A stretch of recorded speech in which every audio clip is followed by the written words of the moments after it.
Good morning dear students. मैं doctor Dheeraj Bakolia, associate professor political science, government Lohia college Churu.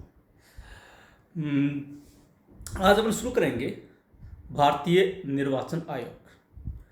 भारतीय निर्वाचन आयोग के बारे में अपन ये भली भांति परिचित है कि भारत में संविधान के अनुच्छेद 324 से लेकर के 329 तक भारतीय निर्वाचन आयोग के बारे में उल्लेख है और यही भारतीय निर्वाचन आयोग भारत में होने वाले विभिन्न प्रकार के चुनावों का संचालन करता है।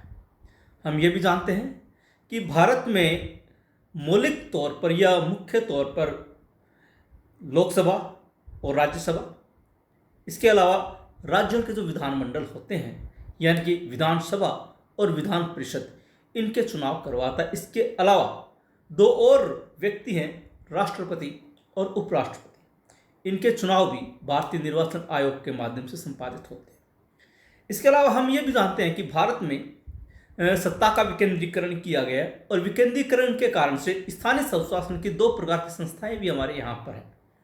एक ग्रामीण स्तर की संस्थाएं जिनको हम ग्राम पंचायत, पंचायत समिति, जिला परिषद के नाम से जानते हैं, और एक नगरीय संस्थाएं जिनको हम नगर पालिका, नगर परिषद या नगर निगम के नाम से जानते हैं। इनका चुनाव संपन्न करवाने का कार्य भी भारत जो है राज्य निर्वाचन आयोग के हाथ में है। इस प्रकार से भारत में दो प्रकार के निर्वाचन आयोग, एक केंद्रीय स्तर पर केंद्रीय निर्वाचन आयोग और एक राज्य स्तर पर राज्य निर्वाचन आयोग। मैं आपको यह भी बता दूं कि राज्य निर्वाचन आयोग की स्थापना जो 74वां संविधान संशोधन है उसके माध्यम से की गई और ये केवल स्थानीय स्वशासन की संस्थाओं जो शहरी और ग्रामीण होती है उन्हीं के चुनाव संपादित करवाता है। बाकी अन्य चुनावों का संपादन केंद्रीय निर्वाचन आयोग के हाथ में है। आज हम इसी केंद्रीय निर्वाचन आयोग की चर्चा करेंगे। केंद्रीय निर्वाचन आयोग शुरू करने से पहले मेरा आपसे निवेदन है, यदि आपने अब तक चैनल को सब्सक्राइब नहीं किया है तो कृपया चैनल को सब्सक्राइब करें, बेल आइकॉन का बटन दबाएं। कहीं पर भी कोई किंतु परंतु हो तो आप कमेंट में जाकर कमेंट कर सकते हैं, पूछ सकते हैं। चलिए शुरुआत करते हैं भारतीय निर्वाचन आयोग। भारतीय संविधान के अनुच्छेद 324 से 329 में निर्वाचन तंत्र से संबंधित व्यवस्था की गई, यानी कि अनुच्छेद 324 से लेकर के 329 तक इस बात की व्यवस्था है कि भारत में होने वाले विभिन्न प्रकार की संस्थाओं के और व्यक्तियों के चुनाव किस प्रकार से और किसके द्वारा संपादित किए जाएंगे। मोटे तौर पर हम ये कह सकते हैं कि 324 से लेकर के 329 अनुच्छेद तक भारतीय संविधान में ये हमारे निर्वाचन आयोग और उसके कार्य व्यवस्थाओं से संबंधित है। संविधान निर्माता एक ऐसे संवैधानिक आयोग की स्थापना चाहते थे जिसके ऊपर राष्ट्रपति, उपराष्ट्रपति, लोकसभा, राज्यसभा के सदस्य व राज्य विधानमंडलों के सदस्यों के निर्वाचन का दायित्व हो, जो लोकतांत्रिक तरीके से ये कार्य कर सके। यानी कि संविधान निर्माताओं की ये सोच थी कि हमारा जो निर्वाचन आयोग है, पहली बात संवैधानिक संस्था हो और एक ऐसे संवैधानिक संस्था जो मौलिक तौर पर कुछ प्रमुख व्यक्तियों और संस्थाओं के निर्वाचन संपन्न करवा सके। इनमें राष्ट्रपति, उपराष्ट्रपति, लोकसभा और राज्यसभा के सदस्यों के साथ साथ राज्य विधानमंडल यानी कि विधान परिषद और विधानसभा के सदस्यों का चुनाव का दायित्व भी इस संस्था पर डालना चाहते थे। और यह संस्था जो अस्तित्व में आई वो थी निर्वाचन आयोग। निर्वाचन आयोग और उसकी संरचना और उसके संगठन के बारे में बात करते हैं।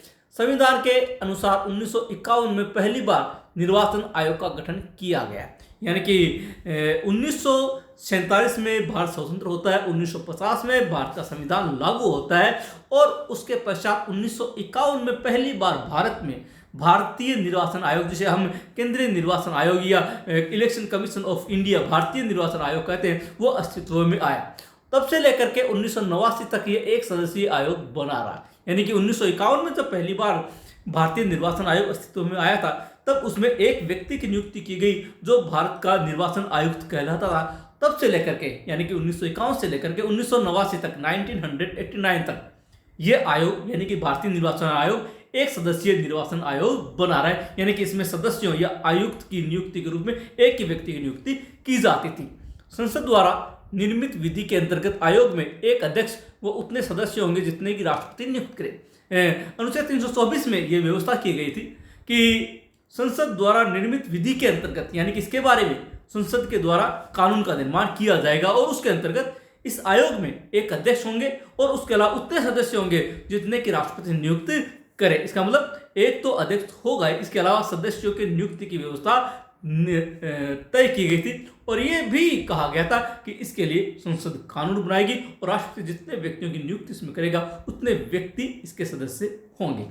16 अक्टूबर 1989 से इसे 3 सदस्यीय बनाया गया, यानी कि 1989 तक ये एक सदस्यीय रहा, 1951 से 1989 तक, और पहली बार इसमें वृद्धि की गई 16 अक्टूबर 1989 को। इसके आयुक्तों की संख्या 1 से बढ़ाकर 3 कर दी गई और पहली बार 1989 में निर्वाचन आयोग 3 सदस्यीय आयोग बना। किंतु 2 जनवरी 1990 को राष्ट्रपति के आदेशानुसार फिर से 1 सदस्यीय बना दिया गया, यानी कि मुश्किल से 3 महीने भी नहीं हुए थे कि इस आयोग को वापस 3 सदस्यीय आयोग से 1 सदस्यीय आयोग बना दिया गया। राष्ट्रपति ने आदेश जारी करके इसके जो बाकी अन्य सदस्य थे उनकी सदस्यों का प्रत्याहार कर लिया और फिर से आयोग 1 सदस्यीय बन गया। उसके पश्चात 1 अक्टूबर 1993 से लेकर के वर्तमान तक आयोग 3 सदस्यीय है, यानी कि उस 1990 में वापस जब इसको 1 सदस्यीय बनाया गया उसके पश्चात 1 अक्टूबर 1993 से आयोग को 3 सदस्यीय बना दिया गया। तब से लेकर आज तक आयोग 3 सदस्यीय आयोग बना हुआ है, जिसमें एक मुख्य आयुक्त होता है और 2 अन्य आयुक्त होते हैं। मुख्य चुनाव आयुक्त का कार्यकाल 6 वर्ष या 65 वर्ष की आयु जो भी पहले हो तक होगा। जो मुख्य निर्वाचन आयुक्त होगा इसमें उसका कार्यकाल या तो 6 वर्ष या उसकी सेवानिवृत्ति की आयु 65 वर्ष, इनमें जो भी पहले हो, या तो 6 वर्ष की नियुक्ति का समय पहले हो जाए या उसकी आयु 65 वर्ष हो जाए, तब तक वो कार्य करेगा। इसके अलावा अन्य चुनाव आयुक्तों का कार्यकाल 6 वर्ष या 62 वर्ष की आयु जो भी पहले हो तक होगा। मुख्य निर्वाचन आयुक्त 6 वर्ष या 65 वर्ष की आयु तक, और अन्य जो 2 निर्वाचन आयुक्त है उनका कार्यकाल 6 वर्ष या 62 वर्ष की आयु तक होगा। इनमें जो भी पहले हो उस समय तक ये अपने पद पर रहेगा।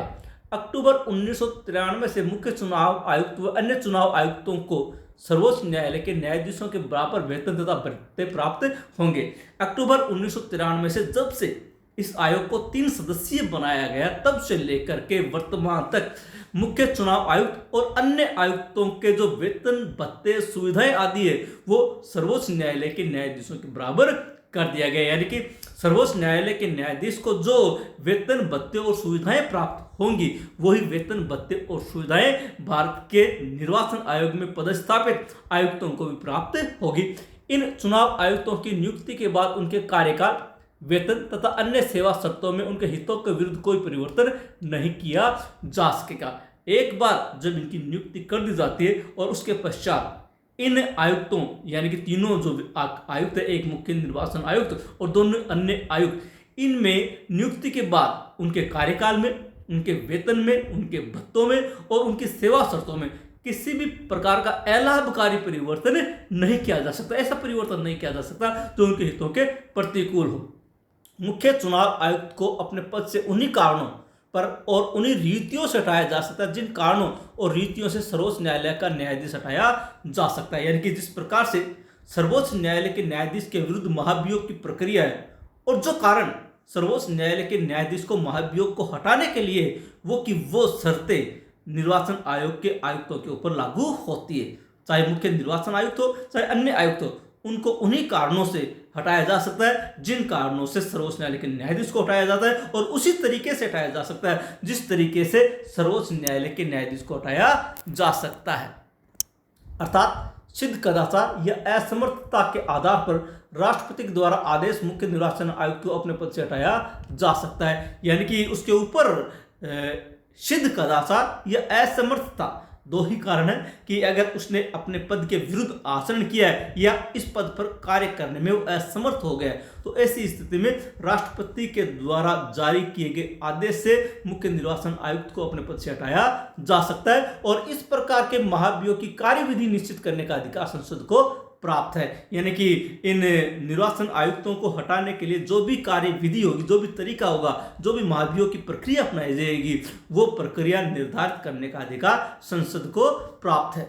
कार्यविधि चाहे जो भी हो लेकिन संसद के दोनों सदनों को अलग अलग अपने कुल सदस्यों की संख्या के बहुमत और उपस्थित तथा मतदान करने वाले सदस्यों के 2/3 बहुमत से प्रस्ताव पारित करना होगा और वो प्रस्ताव राष्ट्रपति को भेजा जाएगा। एक बार प्रक्रिया समझ लीजिए कि संसद के दोनों सदनों को अलग अलग अपने कुल सदस्यों की संख्या के बहुमत अलग अलग, यानी कि लोकसभा की सदस्य संख्या 543 है तो इसका बहुमत यानी कि 272, और राज्यसभा की सदस्य संख्या 245 है तो इसका बहुमत यानी कि 123। इतने तो कम से कम होने ही चाहिए बहुमत। और उसके बाद दूसरी शर्त है उपस्थित तथा मतदान करने वाले सदस्यों के 2/3 बहुमत से, यानी कि पहली बार लोकसभा में यदि प्रस्ताव रखा जाएगा तब उसमें 272 से कम सदस्य उपस्थित नहीं होने चाहिए और कम लोग मतदान नहीं करने चाहिए, इससे ज़्यादा हो सकते हैं। और यदि राज्यसभा में तो 123 से कम व्यक्ति उपस्थित नहीं होने चाहिए, इससे ज़्यादा हो सकते हैं। और उनका फिर 2/3 बहुमत, जितने भी व्यक्ति उनमें से मतदान करते हैं उनका 2/3 बहुमत से यदि प्रस्ताव दोनों सदन अलग अलग बहुमत से पारित कर देते हैं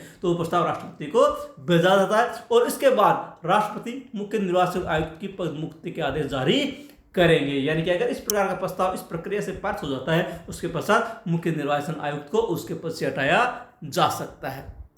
कार्य या भूमिका, निर्वाचन आयोग क्या क्या कार्य करता है उसके बारे में बात करते हैं। पहला कार्य है चुनाव क्षेत्रों का परिसीमन करना या सीमांकन करना। आयोग का पहला कार्य चुनाव क्षेत्रों का सीमांकन करना है, यानी कि जो भी निर्वाचन क्षेत्र है, हम जानते हैं कि भारत में एक सदस्यीय निर्वाचन क्षेत्र है और उसकी जनसंख्या का आधार रखा गया। पहले 1971 की जनगणना थी जो अभी भी लागू है, 2026 तक यही रहेगी। 1971 की जनगणना के अनुसार जो हमने निर्वाचन क्षेत्र तय कर रखे थे उन निर्वाचन क्षेत्रों के आधार पर उनका सीमांकन करना, यानी कि समय समय के साथ हर जनगणना के पश्चात जो भी जनगणना में वृद्धि होती है उसके अनुसार जनसंख्या तय करके फिर उसका सीमांकन करना है, यानी कि नए व्यक्तियों नए मतदाताओं को भी इसमें उनका स्थान सुनिश्चित करने के लिए परिसीमन करना होता है जो हर जनगणना के उपरांत करना अनिवार्य होता है। प्रथम आम चुनाव में जनप्रतिनिधित्व अधिनियम 1950 द्वारा किया गया था तथा 1952 से यह कार्य परिसीमन आयोग द्वारा किया जाता है। जब 1951 में निर्वाचन आयोग की स्थापना की गई थी उससे पहले जनप्रतिनिधित्व अधिनियम 1950 पारित किया गया और उसमें चुनाव की संपूर्ण व्यवस्थाओं का निर्धारण किया गया और पहली बार जो चुनाव क्षेत्र बनाए गए थे वो 1950 के जनप्रतिनिधित्व अधिनियम के माध्यम से बनाए गए और जब निर्वाचन आयोग की स्थापना होगी 1951 में उसके पश्चात 1952 से ये कार्य परिसीमन आयोग के द्वारा किया जाता रहा है। आगे अपन बात करेंगे परिसीमन आयोग की। अब तक 4 परिसीमन आयोग गठित हो चुके हैं। परिसीमन आयोग अधिनियम 1952 में प्रावधान है कि 10 वर्ष बाद होने वाली प्रत्येक जनगणना के उपरांत निर्वाचन क्षेत्रों का सीमांकन किया जाना चाहिए, यानी कि परिसीमन अधिनियम 1952 जब पारित किया गया उसमें यह प्रावधान किया गया कि हर 10 वर्ष पश्चात होने वाली जनगणना के उपरांत जो बढ़ी हुई जनसंख्या है उसको प्रतिनिधित्व देने के लिए निर्वाचन क्षेत्रों का सीमांकन किया जाता है, यानी कि सदस्य संख्या में विस्तार होना चाहिए, जनसंख्या जो बढ़ती है उसको भी उसका प्रतिनिधित्व मिल सके, इसलिए परिसीमन करने की व्यवस्था की गई थी। क्योंकि इसमें यह व्यवस्था थी कि प्रत्येक जनगणना के उपरांत किया जाना चाहिए था, लेकिन मैंने अभी बताया आपको कि अब तक 4 बार ही परिसीमन किया गया। इसका कारण ये है कि 1971 के बाद परिसीमन करना बंद कर दिया गया था क्योंकि हमने 1971 की जनगणना कोई आधार माना है। संविधान में संशोधन करके जनगणना का आधार 1971 ही रखा गया है। मुख्य निर्वाचन आयुक्त इस परिसीमन आयोग का अध्यक्ष होता है और उसके अतिरिक्त इसमें सर्वोच्च न्यायालय अथवा उच्च न्यायालयों के 2 अवकाश प्राप्त न्यायाधीश होते हैं। कहने के लिए कहा गया है कि मुख्य निर्वाचन आयुक्त इस परिसीमन आयोग का अध्यक्ष होता है। हालांकि वो अध्यक्ष होता है लेकिन वो केवल हम यूँ कह सकते हैं कि केवल औपचारिक अध्यक्ष होता है, वास्तव में वो ये कार्य नहीं करता। इसमें जो सर्वोच्च न्यायालय के न्यायाधीश अथवा उच्च न्यायालय के जो 2 अवकाश प्राप्त न्यायाधीश होते हैं उन्हीं में से वरिष्ठ व्यक्ति को वास्तव में कार्यकारी अध्यक्ष नियुक्त किया जाता है और उसी की अध्यक्षता में ये पूरा का पूरा परिसीमन तंत्र कार्य करता है। आयोग की सहायता के लिए प्रत्येक राज्य से 2 से लेकर 7 तक 60 सदस्यों का प्रावधान किया गया है, यानी कि जिस राज्य में वह आयोग कार्य कर रहा है उस राज्य में परिसीमन करने के लिए उस राज्य से 2 से लेकर 7 तक सदस्य उस परिसीमन आयोग में होते हैं। ये सारे व्यक्ति राजनीतिक व्यक्ति होते हैं जो परिसीमन करने में इस परिसीमन आयोग के सदस्यों की सहायता करते हैं। इसलिए इन लोगों से मिलकर परिसीमन आयोग का गठन होता है। मतदाता सूचियां तैयार करना दूसरा महत्वपूर्ण कार्य जो निर्वाचन आयोग का है वो है मतदाता सूचियां तैयार करना। लोकसभा, विधानसभा या मध्यावधि चुनाव के पूर्व निर्वाचन आयोग द्वारा मतदाता सूचियां तैयार करवाई जाती। हर बार जब भी चुनाव होता है, लोकसभा का चुनाव हो या विधानसभा का चुनाव हो या बीच में यदि मध्यावधि चुनाव हो, तब भी निर्वाचन आयोग हर बार चुनाव से पहले मतदाता सूचियां तैयार करवाता है। इसके बाद ही चुनाव होते हैं। ये इसलिए किया जाता है कि कोई भी योग्य व्यक्ति मताधिकार से वंचित न रहे। जब तक मतदाता सूचियां पूरी तरह से तैयार नहीं हो जाती तब तक चुनाव नहीं होता। उसी के पश्चात चुनाव होता है। और ये इसलिए अपनाया जाता है कि कोई भी व्यक्ति जिसने इस चुनाव तक 18 वर्ष की आयु प्राप्त कर ली है, जो चुनाव के लिए मताधिकार के लिए पात्र हो गया है, वो चुनाव में वोट देने से वंचित ना रहे। इसलिए मतदाता सूचियां तैयार करवाना भी निर्वाचन आयोग का कार्य है। राजनीतिक दलों को मान्यता प्रदान करना, जितने भी प्रकार के राजनीतिक दल होते हैं उन सबको मान्यता प्रदान करने का कार्य चुनाव आयोग के द्वारा ही किया जाता है। आयोग राजनीतिक दलों को राष्ट्रीय दल, राज्य स्तरीय जिसे क्षेत्रीय दल भी कहते हैं, और अमान्यता प्राप्त पंजीकृत दल के रूप में मान्यता प्रदान करने का कार्य करता है। और इसके नियम बनाना व परिवर्तन करना भी आयोग का ही कार्य है। हमारे यहाँ पर राजनीतिक दलों की 3 श्रेणियां हैं। एक राष्ट्रीय दल, दूसरा राज्य स्तरीय दल जिसे क्षेत्रीय दल भी कहते हैं, और तीसरा है अमान्यता प्राप्त पंजीकृत दल। मैं बात कर रहा हूं अभी मार्च 2022 की। मार्च 2022 में भारत में 8 राष्ट्रीय दल है, 53 यानी कि 53 राज्य स्तरीय या क्षेत्रीय दल है, और अमान्यता प्राप्त और पंजीकृत दल के रूप में 2044 दल है। इस प्रकार की 3 जो श्रेणियां हैं वो उसमें इतने प्रकार के दल हैं। और जो भी है उसके, चाहे वो राष्ट्रीय दल हो, चाहे राज्य स्तरीय दल हो, चाहे अमान्यता प्राप्त पंजीकृत दल हो, उनके लिए नियम बनाना और नियमों में परिवर्तन करना आयोग का ही कार्य। आयोग ही ये तय करता है कि किस प्रकार से किसी दल को राष्ट्रीय स्तर की मान्यता प्रदान की जाएगी, किस दल को राज्य स्तर की मान्यता प्रदान की जाएगी और किस दल को अमान्यता प्राप्त पंजीकृत दल की मान्यता प्रदान की जाए। इसके बारे में जो भी नियम होगा वो सारे नियम चुनाव आयोग ही तय करता है। चुनाव करवाना यह इसका मौलिक कार्य है। इसका महत्वपूर्ण कार्य राष्ट्रपति, उपराष्ट्रपति, संसद व राज्य विधानमंडलों के चुनाव संपन्न करवाना है। यानी कि राष्ट्रपति का चुनाव है वो भी केंद्रीय निर्वाचन आयोग करवाता है, उपराष्ट्रपति का चुनाव भी केंद्रीय निर्वाचन आयोग संपन्न करवाता है। इसके अलावा संसद के दोनों सदनों के यानी कि लोकसभा और राज्यसभा, इसके अलावा राज्य विधानमंडल का मतलब विधानसभा, और जिन राज्यों में विधान परिषद उन सभी के चुनाव संपन्न करवाने का कार्य केंद्रीय निर्वाचन आयोग का है। इसके लिए केंद्र सरकार व राज्य सरकार को निर्देश देना, व्यवस्थाएं करवाना, चुनाव निष्पक्ष न होने पर स्थगित करना, और ये सभी कार्य आयोग के पास है। यानी कि जो भी आवश्यक समझे केंद्रीय निर्वाचन आयोग केंद्र सरकार को भी और राज्य सरकार को निर्देश दे सकता है। उनको चुनाव से संबंधित संपूर्ण प्रकार की व्यवस्थाएं करने के लिए आदेश दे सकता है। और चुनाव यदि निष्पक्ष तरीके से नहीं हुआ हो, किसी प्रकार की शिकायत मिली हो, अनियमितता हुई हो, तो उसको स्थगित करने और पुनर्मतदान करवाने का अधिकार भी चुनाव आयोग के पास है। उसे चुनाव संबंधी समस्त प्रक्रिया के निरीक्षण और नियंत्रण का अधिकार भी प्राप्त है। और इसके लिए निर्वाचन आयोग दूसरे राज्यों के अधिकारियों को चुनाव में पर्यवेक्षक ऑब्जर्वर के रूप में नियुक्त करता है। जैसे मान लीजिए कि अगर राजस्थान में चुनाव है तो दूसरे स्टेट से लोग आएंगे, वो दूसरे स्टेट से किसी भी स्टेट से हो सकते हैं, भारत में स्थित हो सकता है वो मणिपुर, मेघालय जैसे राज्यों से आए, हो सकता है वो तमिलनाडु, केरल जैसे राज्यों से आए, हो सकता है भी और पड़ोसी राज्यों से आए, लेकिन दूसरे राज्यों से आएंगे और उनको नियुक्त करने का कार्य केंद्रीय निर्वाचन आयोग करता है।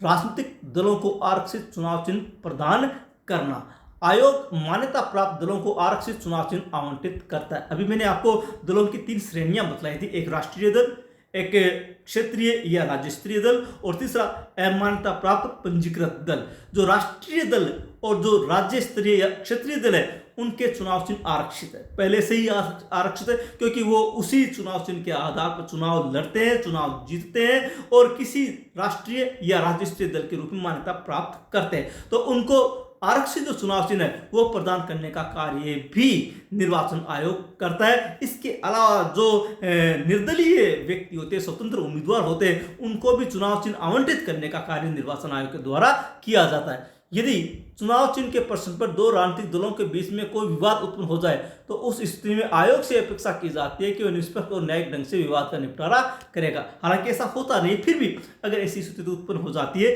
कि किसी आरक्षित चुनाव चिन्ह के मामले में दो राजनीतिक दलों के बीच में मतभेद या विवाद पैदा हो जाए तो इस विवाद का निपटारा भी निर्वाचन आयोग के द्वारा ही किया जाता है। हालांकि अपेक्षा की जाती है कि निर्वाचन आयोग इस मामले में निष्पक्षता से कार्य करेगा।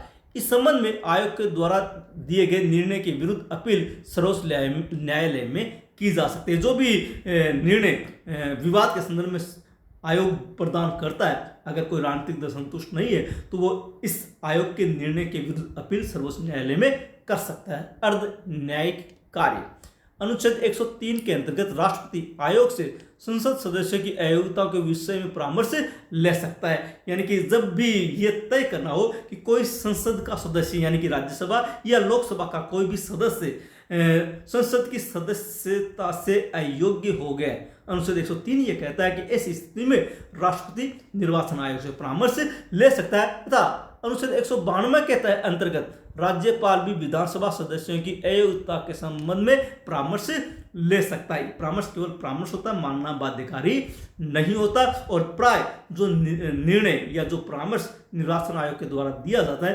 राष्ट्रपति या राज्यपाल उस निर्णय को, उस परामर्श को स्वीकार कर लेते हैं। अनुच्छेद 192 के तहत राज्यपाल भी विधानसभा सदस्यों की अयोग्यताओं के मामले में निर्वाचन आयोग से परामर्श ले सकता है। अन्य कार्य, इसके अतिरिक्त भी आयोग निम्नलिखित कार्य करता है। राजनीतिक दलों के लिए आचार संहिता तैयार करना। जब भी चुनाव होता है, चाहे वो लोकसभा के चुनाव हो, चाहे राज्यों के विधानसभाओं के चुनाव हो या जो स्थानीय संस्थाओं के चुनाव हो, उनसे पूर्व निर्वाचन आयोग के द्वारा राजनीतिक दलों के लिए एक आदर्श आचार संहिता का निर्माण किया जाता है और उसी के अंतर्गत सभी राजनीतिक दल कार्य करते हैं। उसका उल्लंघन दंडनीय माना जाता है। दलों को आकाशवाणी व दूरदर्शन पर चुनाव प्रचार की सुविधाएं दिलाना। जो भी राजनीतिक दल चाहे आकाशवाणी के माध्यम से या दूरदर्शन के माध्यम से यदि चुनाव प्रचार करना चाहता है तो उस चुनाव प्रचार की सुविधाएं भी निर्वाचन आयोग द्वारा दिलवाई जाती है। उम्मीदवारों द्वारा व्यय की जाने वाली राशि निश्चित करना, यानी कि लोकसभा, राज्य विधानसभा, इनके चुनाव में कोई उम्मीदवार कितनी धनराशि व्यय कर सकता है, इसका निर्धारण भी निर्वाचन आयोग के द्वारा किया जाता है। मतदाताओं को राजनीतिक प्रशिक्षण देना, इसके लिए आजकल निर्वाचन आयोग ने कार्यक्रम चला रखा स्वीप। इस स्वीप कार्यक्रम के माध्यम से मतदाताओं को राजनीतिक प्रशिक्षण देने का कार्य भी निर्वाचन आयोग के द्वारा किया जाता है। इसके अलावा चुनाव याचिकाओं के संबंध में सरकार को परामर्श देना। यदि चुनाव से संबंधित कोई याचिका सरकार के पास विचाराधीन है तो उसके संबंध में भी सरकार के द्वारा निर्वाचन आयोग से परामर्श मांगे जाने पर वो इनको परामर्श देने का कार्य भी करता है। इनके अतिरिक्त आयोग से अपेक्षा की जाती है कि वह समय समय पर सरकार को अपने कार्यों के संबंध में प्रतिवेदन देता रहेगा और चुनाव प्रक्रिया में सुधार के लिए सुझाव देता रहेगा। समय समय पर हर साल निर्वाचन आयोग अपनी एक रिपोर्ट संसद को, सरकार को प्रेषित करता है ताकि उस पर विचार विमर्श किया जा सके। इसके अलावा चुनाव प्रक्रिया में और क्या सुधार किए जा सकते हैं, इसके लिए भी चुनाव आयोग समय समय पर कार्य करता है। एक छोटी सी बात प्रीसिमन आयोग के बारे में कर लेते हैं, अभी चर्चा आई थी। हालांकि इसके बारे में मेरा जो वीडियो है संसद के बारे में, उसमें विस्तार से मैंने बताया, आप देखेगा उसमें। और फिर भी मैं एक संक्षिप्त तौर पर यहाँ पर भी प्रस्तुत कर देता हूँ। प्रीसिमन आयोग का उल्लेख संविधान के अनुच्छेद 82 में है। इसमें कहा गया है कि प्रत्येक जनगणना के बाद विभिन्न निर्वाचन क्षेत्रों में आवश्यकता अनुसार परिवर्तन किया जा सकेगा। यानी कि क्या बोलते हैं, ये जनगणना होती है तो जनगणना के उपरांत जनसंख्या में परिवर्तन होता है, जनसंख्या में बढ़ोतरी होती है। तो उस बढ़ी हुई जनसंख्या को भी मतदान का अधिकार देने के लिए और उनको उनका प्रतिनिधित्व सुनिश्चित करने के लिए चुनाव क्षेत्रों का पुनर्सीमांकन किया जाता है, यानी कि उसमें परिवर्तन किया जाता है। इसके लिए प्रीसिमन आयोग की स्थापना की जाती है। निर्वाचन आयोग की देखरेख एवं संसद की स्वीकृति के अधीन होता है, यानी कि प्रीसिमन आयोग की नियुक्ति संसद के द्वारा की जाती है, उसके अधिनियम के तहत की जाती है और ये सारा का सारा जो कार्य है वो निर्वाचन आयोग की देखरेख में संपन्न होता है। 42वें संशोधन के अनुसार 2001 तक लोकसभा व राज्यसभा की सदस्य संख्या वही जो 1971 की जनगणना के अनुसार है। पहले ये व्यवस्था की गई थी 42वें संशोधन के अनुसार कि 2001 तक लोकसभा और राज्यसभा की सदस्य संख्या में कोई परिवर्तन नहीं किया जाएगा, भले जनसंख्या में परिवर्तन हो जाए। चूंकि परिसीमन ये कहता है कि बढ़ी हुई जनसंख्या को प्रतिनिधित्व दिया जाना है, लेकिन 42वें संशोधन के द्वारा यह तय कर दिया गया कि जो 1971 की जनगणना है उसी के आधार पर आगे प्रतिनिधित्व जारी रहेगा और लोकसभा और राज्यों की विधानसभा की सदस्य संख्या में किसी भी प्रकार का परिवर्तन नहीं किया जाएगा। 91 संशोधन के अनुसार इसे बढ़ाकर 2026 कर दिया गया। पहले 42वें संशोधन से 2021 किया गया था और फिर 91वें संविधान संशोधन के द्वारा इस अवधि को बढ़ाकर 2026 कर दिया गया। 2026 तक लोकसभा, राज्यसभा और राज्यों के विधानमंडलों की सदस्य संख्या अपरिवर्तनीय रहेगी, भले ही जनसंख्या में कितना ही परिवर्तन क्यों ना आ जाए। अब तक 4 बार परिसीमन आयोग का गठन किया गया है। पहला 1952 में, दूसरा 1963 में, तीसरा 1973 में और चौथा सन 2002 में। 4 बार हुआ था। चूंकि तीसरा 1973 में किया गया था, उसके पश्चात तो ये तय हो गया कि 2001 तक कोई परिवर्तन नहीं होना। फिर 2002 में कर दिया गया, चूंकि 2001 के का समय व्यतीत हो चुका था। फिर इसको 91 संशोधन से 2026 कर दिया गया, लेकिन परिसीमन करके सीटों का पुनर्निर्धारण किया गया, सीटों की संख्या में वृद्धि नहीं की गई। 2002 में न्यायमूर्ति कुलदीप सिंह की अध्यक्षता में परिसीमन आयोग का गठन किया गया। मैंने कहा था कि वैसे तो इसका अध्यक्ष जो होता है वो निर्वाचन आयोग का मुख्य आयुक्त होता है, लेकिन वो केवल औपचारिक अध्यक्ष होता है। वास्तव में अध्यक्षता जो है वो सर्वोच्च न्यायालय के या उस न्यायालय के सेवानिवृत्त न्यायाधीश के द्वारा की जाती है। तो 2002 में जो चौथा परिसीमन आयोग गठित किया गया था वो न्यायमूर्ति कुलदीप सिंह की अध्यक्षता में गठित किया गया था। इसमें जम्मू कश्मीर, असम, अरुणाचल प्रदेश, मणिपुर, नागालैंड को छोड़कर संपूर्ण भारत में परिसीमन किया गया। असम मैंने लिखा है, असम का नाम या आसाम का नाम असम कर दिया गया है। जम्मू कश्मीर, असम, अरुणाचल प्रदेश, मणिपुर और नागालैंड, इन राज्यों में किसी भी प्रकार से परिसीमन आयोग ने कार्य नहीं किया। इनके अलावा पूरे भारत में परिसीमन आयोग ने कार्य करके परिसीमन लागू किया है। 499 सीटों का परिसीमन हुआ है, जिसमें एससी की सीट पहले 79 थी, अब 84 हो गई है। एसटी की सीट पहले 41 थी, अब 47 हो गई है।